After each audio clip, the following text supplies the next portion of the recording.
중세시대 종교개혁자 독일의 마틴 루터는 대학에서 법학을 공부하던 중 인생을 뒤바꾸는 사건을 경험하게 됩니다. 폭우가 퍼붓던 어느 날 갑자기 벼락이 치더니 옆에 있는 친구가 그 벼락이 맞아서 그 자리에서 죽게 된 것입니다. 그 길로 루터는 다니던 법학대학을 그만두고 수도원으로 들어가 사제가 됩니다.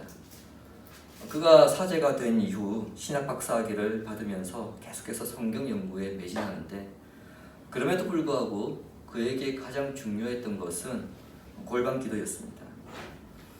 수도원에서 루터가 생활했던 방은 얼마나 외진 곳이었는지 문을 열어놓으면 공동묘지 외에는 보이는 것이 없었다고 합니다. 그곳에서 하나님과 씨름하던 기도는 훗날 종교개혁의 화살을 쏘아올리는 원동력이 됩니다. 루터처럼 기도가 아니더라도 누구나 골방을, 즉 외진 곳을 찾을 때가 있습니다. 지쳤을 때, 아무것도 할 수 없을 때, 무기력한 상태에 놓였을 때, 인생의 전환점이 될 만한 사건을 겪게 될 때, 그리고 혼자 조용히 처리해야 될 일들이 있을 때 찾기도 합니다. 어찌됐든지 골방을 찾는다는 것, 그것은 일반적인 상황은 아니지만 특별히 성도가 골방을 찾는다, 그때에는 알지 못했지만 하나님의 인도하심이 있고 하나님이 그곳에서 그 성도를 기다리고 계신다는 것을 우리는 본문을 통해서 발견하게 될 것입니다. 스데반의 순교 이후 예루살렘 교회는 극심한 박해로 인해서 성도들이 뿔뿔이 흩어졌습니다. 그 가운데 빌립은 지난주 말씀을 통해 우리가 살펴보았듯이 가사 근처로 내려가서 에티오피아 내시에게 복음을 증거했으며 계속해서 성령의 인도를 받으며 아소도를 거쳐 가이사랴까지 복음을 증거하게 됩니다. 이 일이 하루 만에 또 이틀 만에 이루어진 것이 아닙니다. 여러분, 우리가 성경을 볼 때 꼭 그 시대 관점에서 항상 생각을 하셔야 됩니다. 대중교통이 발달하지 않았고 도보로 다녔기 때문에 꽤 오랜 시간이 걸렸을 겁니다. 한편 사울은 스데반의 순교 이후에 예루살렘 성 곳곳에서 모이고 있는 가정교회들을 찾아가 교인들을 찾아내어서 감옥에 가두는 그 일에 전념합니다. 사울이 예루살렘에서 자신의 일을 끝낼 때쯤 다메섹에도 예수 믿는 사람들이 있더라, 예수 믿는 유대인들이 있더라, 그 소식을 듣게 됩니다. 우리는 8장에서 사울이 예루살렘 교회를 잔인하게 핍박하는 것을 보았습니다. 그 단어가 잔멸할세였죠. 그런데 본문 1절에서는 이 모습을 더 생생하게 묘사합니다. 사울이 주의 제자들에 대하여 여전히 위협과 살기가 등등하여 대제사장에게 가서, 등등하다는 것은 숨을 내뿜는다는 것을 말합니다. 그러니까 사울이 주님의 제자들, 즉 예수 믿기로 작정하고 예수를 따르는 사람들을 잡으려고 그 가는 모습을 어떻게 합니까? 그 숨을 내쉴 때마다 위협과 살기가 섞인 그 숨소리를 내쉬었다. 지금 그 이미지를 말하고 있는 겁니다. 그러면서 본문은 여전히라고 그렇게 기록하고 있습니다. 예루살렘 성 안에 있는 교인들을 감옥에 집어넣고서도 아직 분이 안 풀렸던 것이죠. 그래서 그는 다메섹에 있는 그리스도인들을 잡아서 옥에 가두기 위해 대제사장을 찾아갑니다. 그가 대제사장을 찾아간 것은 대제사장이 사내들인 공회의 회장이기 때문이죠. 당시 대제사장은 외국으로 도피한 유대인들을 본국으로 송환할 수 있는 강제 송환권을 가지고 있었습니다. 그러니까 사울이 사내들인 공회를 찾아간 것은, 즉 대제사장을 찾아간 것은 유대인들을 잡아올 수 있는 강제 송환권을 받기 위해서 간 것입니다. 그러므로 사울이 다메섹에 있는 유대인들이 모인 회당에 가지고 갈 공문은 유대인들을 가운데서 예수 믿겠다고 작정함으로 예루살렘을 떠나 그곳에서 예수 믿고 있는 그리스도인들을 체포할 수 있도록 회당 지도자들에게 협조를 요청합니다. 여러분, 그 공문입니다. 그 공문을 가지고 다메섹으로 떠났습니다. 예루살렘에서 다메섹까지 거리는 대략 230km 정도입니다. 오늘날 230km면 여러분 차로 한 2시간이면 2시간 반이면 그냥 가버릴 수 있는 거리지만 당시에는 걸어서 대략 6일 정도 걸립니다. 이 다메섹은 상업적으로 대단히 중요한 도시입니다. 이 대목에서 우리가 간과해서는 안 되는 것이 있는데요.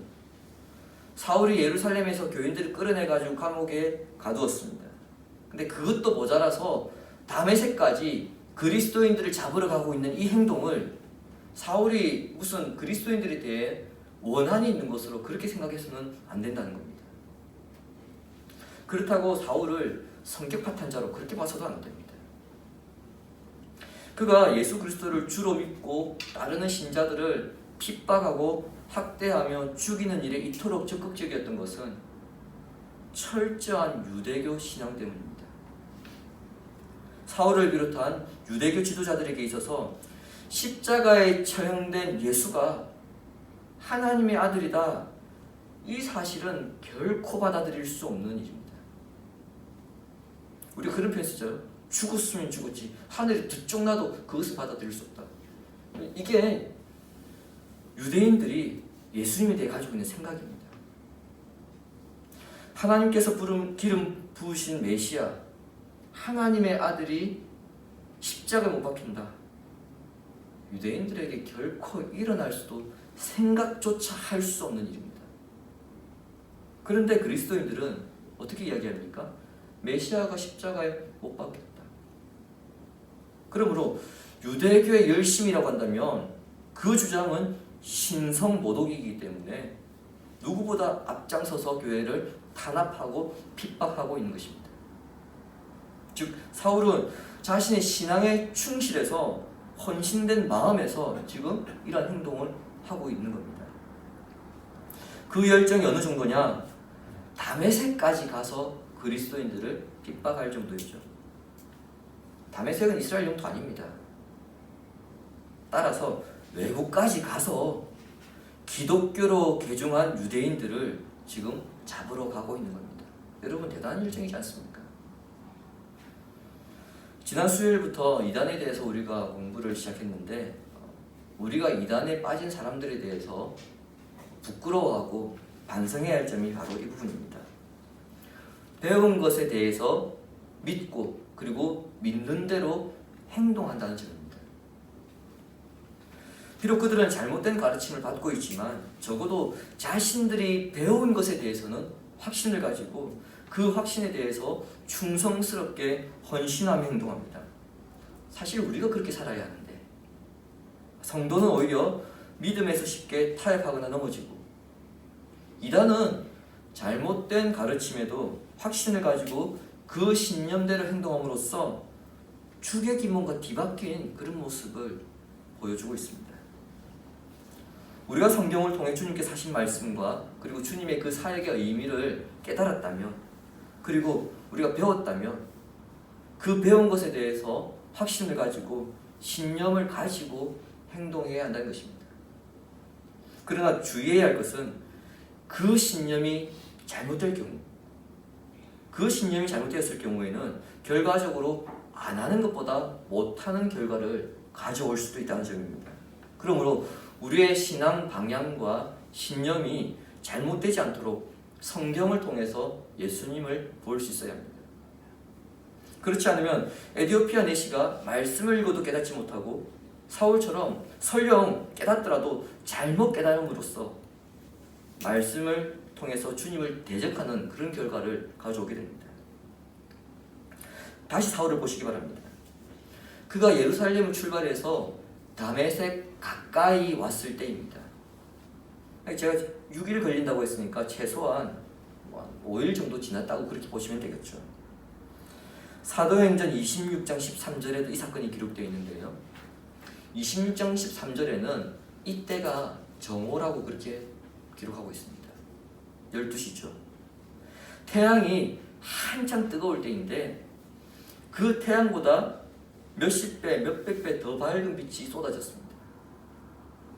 그 빛이 얼마나 밝았던지 사울을 고꾸러지게 만들었으며 8절에 의하면 눈을 떴으나 아무것도 보지 못할 정도로 시력을 잃어버리게 만듭니다.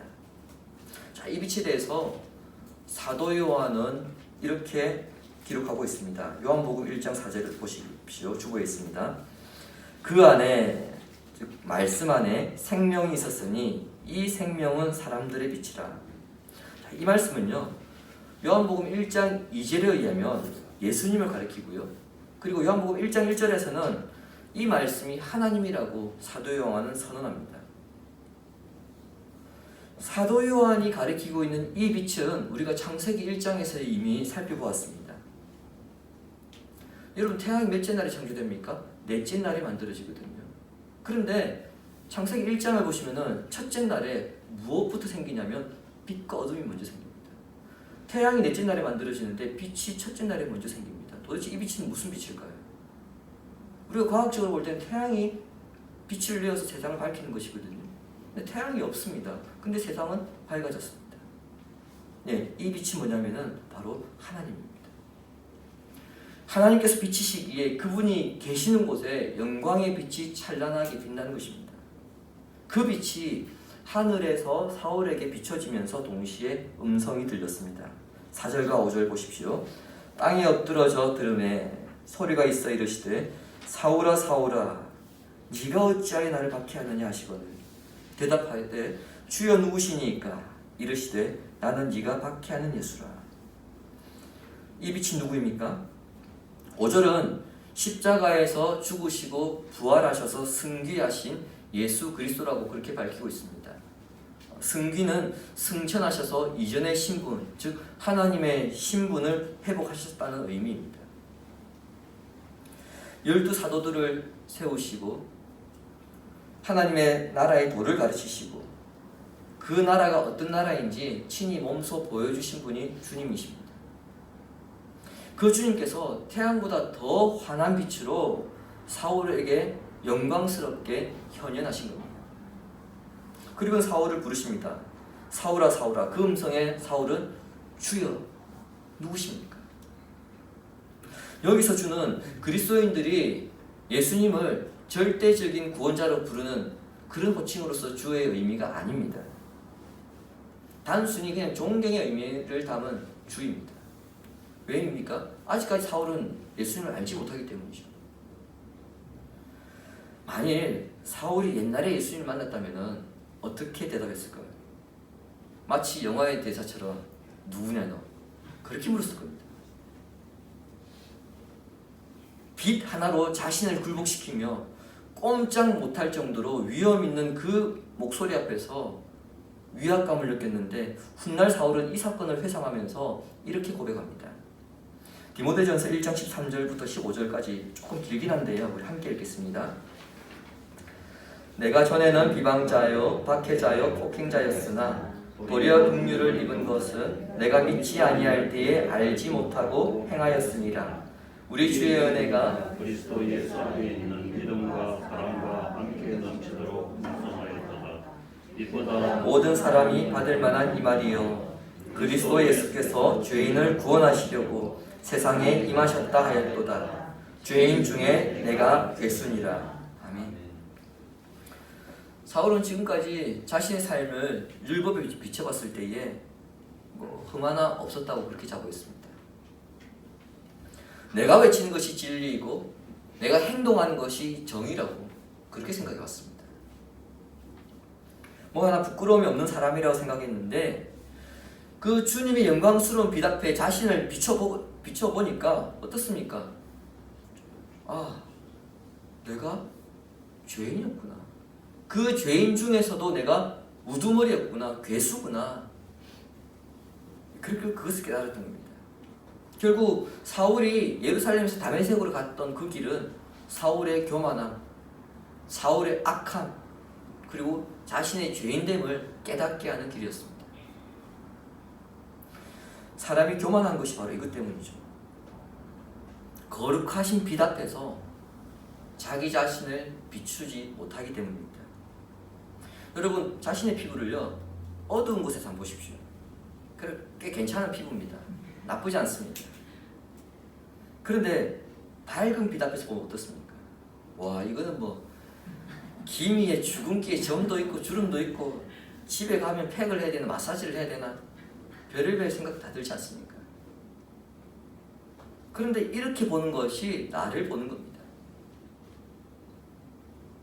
거룩하신 주님을 성경을 통해 나 자신에 비춰보아서 내가 얼마나 형편없는 인간인지, 내가 얼마나 내 지식에 미쳐 살았는지, 내 생각과 내 경험에 의지하면서 그것이 다라고 생각하며 살았는지 그것을 깨닫는 것입니다. 그래서 사울은 이후 날마다 고백하기를 내가 죄인 중에 괴순이라. 다른 사람 볼 거 뭐 있냐? 내가 죄인의 우두머리인데, 나보다 더 앞선 사람이 없는데, 내가 가장 악한 사람인데, 이렇게 고백하고 다녔던 것입니다. 사울과 같은, 지금 나중에는 바울이죠. 바울과 같은 이 고백이 우리 입에서 나오게 될 때 우리의 삶이 거룩한 삶으로 점진적으로 변화되게 됩니다. 사울과 예수님의 만남을 조금 더 깊이 보겠습니다. 우리가 주목하게 되는 것은 주님의 말씀인데요. 사울을 향해서 2번이나 네가 나를 박해하였다 이렇게 말씀하신 점입니다. 사울은 다메섹으로 가는 길에 빛으로 현현하신 예수님을 처음 만났습니다. 그 이전에 사울이 예수님을 만나서 악수 한번 한 적 없습니다. 얼굴 한번 본 적 없습니다. 일면식이 전혀 없습니다. 사울이 예수님을 만나서 회심하는 이 사건은 학자들마다 좀 의견이 다른데요. 예수님이 승천하신 지 최소한 3년은 지났다 그렇게 봅니다. 그런데 어떻게 이미 하늘로 올라가신 주님을 사울이 박해할 수 있습니까? 이것은 예수를 믿고 따르는 사람들, 그들이 모여있는 교회를 박해하신 것을 두고 하신 말씀입니다. 이것은 영광 중에 하늘에 계신 예수님과 땅에서 핍박을 받고 있는 교회와 성도들이 긴밀하게 연합되어 있다는 것을 가리킵니다. 즉, 교회가 부활하신 그리스도의 몸이 되었다고 우리 성경은 그렇게 말씀하고 있죠. 그래서 여러분, 사도 바울이 기록한 서신을 보면은요, 자주 교회를 어떻게 표현하냐면 교회를 그리스도의 몸으로, 그리고 그리스도가 교회의 머리, 성도는 그의 몸된 지체라고 그렇게 표현하고 있습니다. 자, 이런 사실은 그러나 이미 주님께서 이 땅에 계실 때 하신 말씀입니다. 누가복음 10장 16절을 보시기 바랍니다. 너희 말을 듣는 자는 곧 내 말을 듣는 것이요, 너희를 저버리는 자는 곧 나를 저버리는 것이요, 나를 저버리는 자는 나 보내신 이를 저버리는 것이라 하시니라. 너희는 누굽니까?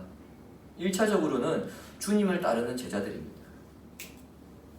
그리고는 오순절 성령 강림 이후에 세워진 교회를 가리킵니다.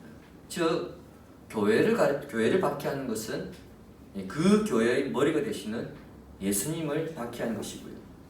교회를 선하게 대하는 것은 그 교회의 머리가 되시는 예수님을 선하게 대하는 것입니다. 그리고 예수님을 외면하고 박해하는 것은 그 예수님을 보내신 이 누굽니까? 즉, 하나님을 외면하고 박해하는 것이기 때문에 이 죄는 대단히 심각한 것입니다. 그러므로 예수 믿는 다른 성도들을 이유 없이 박해하고 욕하고 비난하는 것은 그들 안에 계신 예수님을 비난하는 것이고 또 정죄하는 것이고 욕하는 것이기 때문에 이것은 엄청난 죄를 짓는 것이 됩니다. 그러나 반대로 서로를 향해 우리가 격려하고 돌봐준다면 이것은 곧 주님께 하는 것이라는 것을 여러분 기억하시기 바랍니다. 사울이 예수님을 만난 이후 이제 주님은 사울에게 해야 될 일들을 말씀하십니다. 그리고 그 말씀을 들은 사울은 사람들의 손에 끌려가 이제 다메섹에서 3일 동안 식음을 전폐하며 보내게 됩니다. 누가는 주님이 사울을 강력하게 찾아오신 이 사건을요 굉장히 생생하게 증언합니다. 7절을 보십시오. 같이 가던 사람들은 소리만 듣고 아무도 보지 못하여 말을 못하고 서 있더라. 오늘 본문의 이 사건은 제가 사도행전 26장에도 기록되어 있다고 말씀드렸는데 22장에도 기록되어 있습니다. 그런데 22장과 오늘 본문을 비교했을 때는 좀 이상한 장면이 있습니다. 22장 9절을 제가 읽어드릴게요. 여러분 7절과 비교하면서 한번 들어보십시오. 22장 9절을 읽겠습니다. 나와 함께 있는 사람들이 빛은 보면서도 나에게 말씀하시는 이의 소리는 듣지 못하더라. 혹시 어떤 차이가 있는지를 발견하셨습니까? 아마 사도행전을 여러분 읽으시면서 이 차이점을 발견하시고 성경이 앞뒤가 안 맞다. 이래서 성경이 구라구나.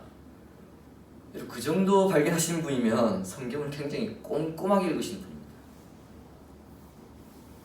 본문에서는 분명 사울과 함께 다메섹으로 가고 있는 일행이 소리는 들었지만 아무것도 보지 못하였다고 그렇게 말하고 있습니다. 그런데 22장은 어떻습니까? 사람들이 빛은 보고 있는데 소리는 듣지 못했다.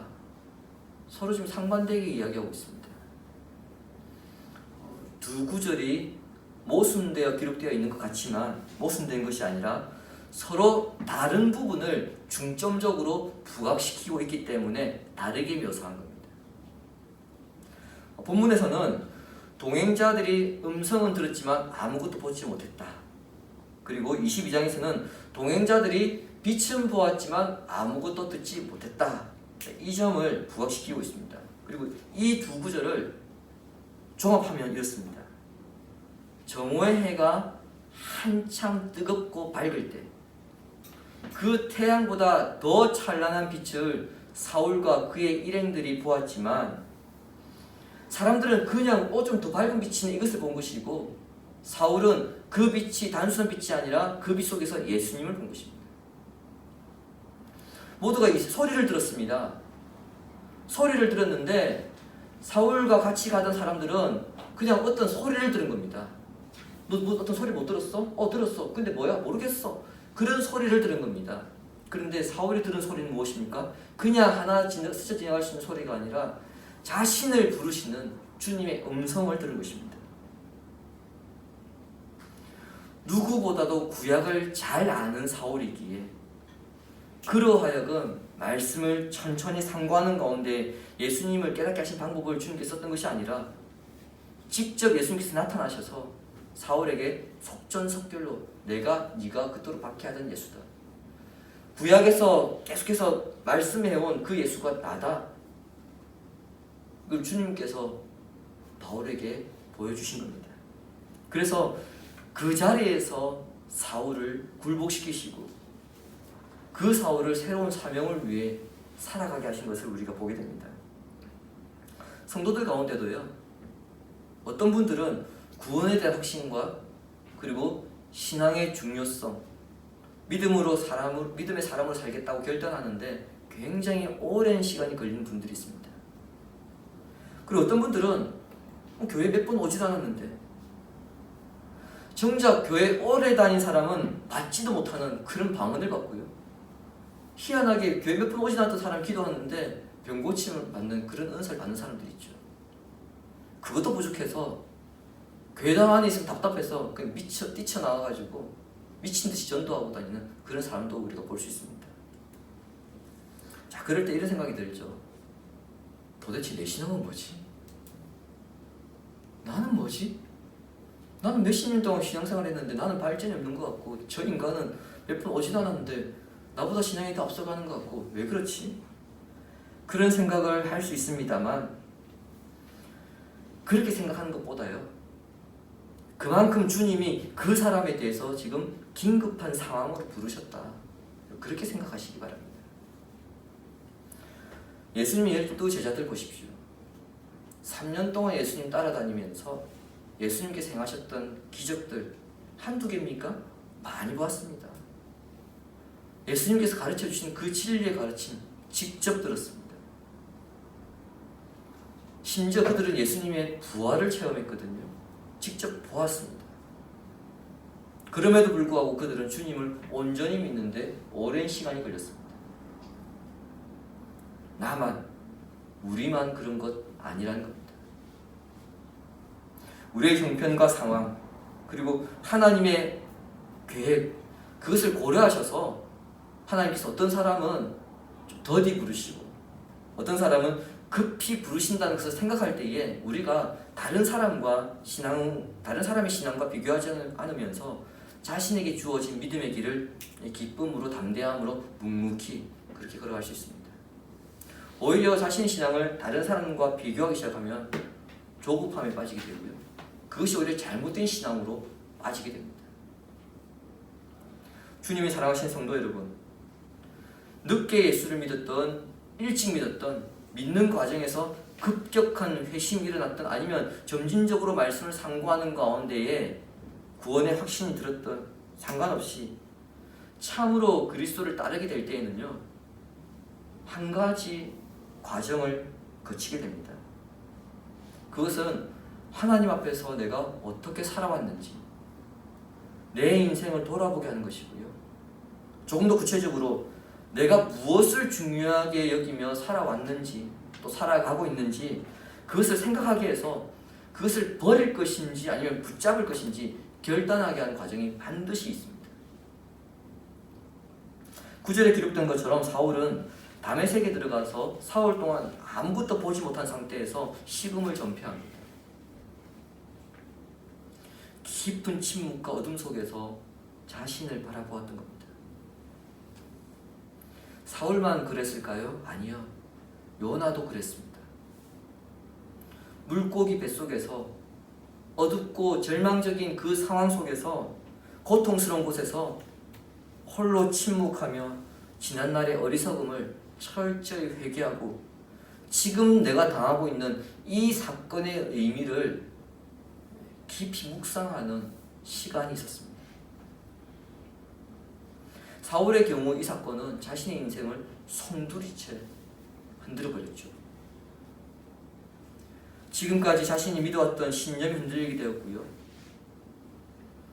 누구보다 앞장서서 그리스도인들을 핍박했는데 이제는 자신이 그리스도인이 되었기에 당장 자기와 함께 다메섹으로 갔던 그 일행들을 피해야 하는 처지가 되었습니다. 그것뿐입니까? 가족들에게는 뭐라고 말해야 될까요? 가족들에게는 뭐라고 말해야 되겠습니까? 여러분, 불신자 가정에서 예수 믿은 분들은 충분히 이 심정 이해가 될 겁니다. 내가 정말 기독교와 상관없이 살았는데 어느 날 갑자기 내가 예수를 믿었습니다. 이제 가족들이 이것을 밝혀야 되는데 이것을 밝힐 때에 가족들이 나를 어떻게 볼 것인가? 뭐라고 말해야 될까? 충분히 예상됨에도 불구하고 쉽게 말하지 못하는 그런 상황이 있잖아요. 지금 사울이 그런 상황이 된 것입니다. 그리고 사울은 바리새파 가운데서도 아주 엘리트였습니다. 아주 뛰어난 학자였습니다. 따라서 그 사회에서 충분히 존경과 영광을 누릴 수 있는데 이제 그것을 포기해야 합니다. 이제는 유대 사회에서 손가락질 받는 인생으로 전락하게 됩니다. 주님이 찾아오셔서 사울의 인생을 쥐고 흔드시는데 문제는 자신 앞에 펼쳐진 삶은 현실적으로 정말 녹록치 않은 삶이 놓여있다는 겁니다. 그러므로 단순히 예수 믿어야겠다 그것이 아니라 예수를 따르기 위해서 내가 버려야 할 것이 무엇인가, 포기해야 할 것, 그리고 내가 달게 받아야 할 것은 무엇인가, 내가 이제 붙잡아야 할 것은 무엇이고 내가 이제 바라봐야 할 것은 어디인가, 이러한 고민들, 이 고민들을 통해서 믿음의 결단이 이루어질 때에 주님의 거룩한 계획에 한 걸음 더 앞으로 나아갈 수 있습니다. 신앙이란 단순히 믿고 앞으로 나아가는 것인데요. 그 신앙을 세우기 전까지는, 그러한 신앙을 세우기 전까지 우리는 버리고 취해야 하는 것들을 고민해야 하는 시간이 필요합니다. 지금은 은퇴하셨는데 저를 가르치신 고려신학대학원에 유해무 교수님이라는 분이 계십니다. 교회학을 가르치셨거든요. 근데 이분이 자주 하신 말씀이 뭐냐면은 골방에서 하나님과 씨름하라 였습니다. 우리에게 오늘 필요한 것이 이것입니다. 정말 바쁘게 살아가는 인생 가운데 예수 잘 믿어야지 말만 그렇게 하고 정작 아무것도 못하는 것이 아니라 바쁜 것, 급한 것, 중요한 것을 뒤로 제쳐놓고 골방에서 하나님을 만나는 것, 그렇게 찾아오시는 주님께 반응하는 삶이 필요합니다. 주님은 우리에게 이렇게 고면하셨습니다. 마태복음 6장 6절을 함께 읽겠습니다. 너는 기도할 때에 내 골방에 들어가 문을 닫고 은밀한 중에 계신 내 아버지께 기도하라. 은밀한 중에 보시는 내 아버지께서 갚으시리라. 아멘.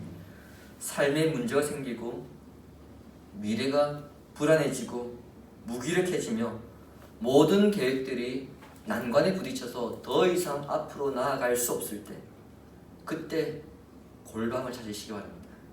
그 골방이란 아무에게도 방해받지 않는 장소이고요, 오로지 하나님께 집중할 수 있는 곳이고 아무에게 방해받지 않는 시간입니다.